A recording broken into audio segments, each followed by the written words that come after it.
Kadambari silks లో కళ్యాణ కమనీయం సెల్ మార్చ్ 6 నుండి 19 వరకు ప్రతి 15,000 బ్రైడల్ సారీస్ కొనుగోలుపై ఒక గోల్డ్ కాయిన్.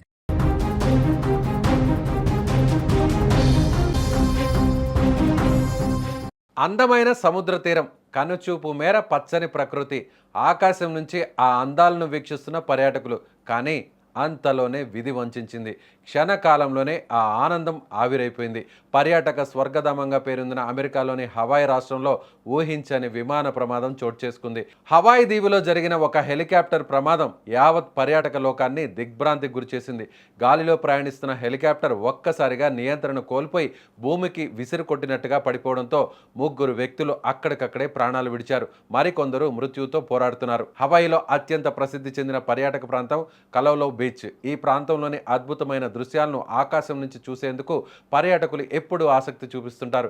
ఈ క్రమంలోనే ఎయిర్ బోర్న్ ఏవియేషన్ సంస్థకు చెందిన ఒక హెలికాప్టర్ పర్యాటకులతో కలిసి గాల్లోకి ఎగిరింది. ఆ సమయంలో హెలికాప్టర్ పైలట్తో పాటు నలుగురు ప్రయాణికులు అందులో ఉన్నారు. అంతా సవ్యంగా సాగుతుందనుకున్న సమయంలో కలౌలో బీచ్ సమీపానికి రాగానే హెలికాప్టర్ ఒక్కసారిగా అదుపు తప్పింది. పైలట్ దాన్ని నియంత్రించేందుకు ప్రయత్నించినప్పటికీ ఫలితం లేకపోయింది. వేగంగా వచ్చి భూమిని బలంగా ఢీకొట్టడంతో హెలికాప్టర్ నుజ్జునుజ్జైంది.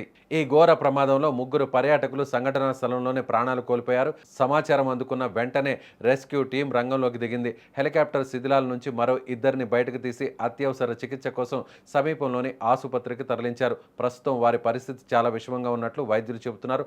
అసలు ఈ ప్రమాదం ఎలా జరిగింది అనే దానిపై ఇప్పుడు అనేక సందేహాలు వ్యక్తమవుతున్నాయి. హెలికాప్టర్లో ఏదైనా సాంకేతిక లోపం తలెత్తిందా, లేక సముద్ర తీరంలో అకస్మాత్తుగా మారిన వాతావరణ పరిస్థితులు దీనికి కారణమా అనే కోణంలో ఇప్పుడు అధికారులు లోతుగా దర్యాప్తు చేస్తున్నారు. సాధారణంగా పర్యాటక ప్రాంతాల్లో ఇలాంటి హెలికాప్టర్ రైడ్స్ చాలా కేర్ఫుల్గా నిర్వహిస్తారు. కానీ ఇలాంటి విషాదం జరగడం పర్యాటకులను భయాందోళనకు గురిచేస్తుంది.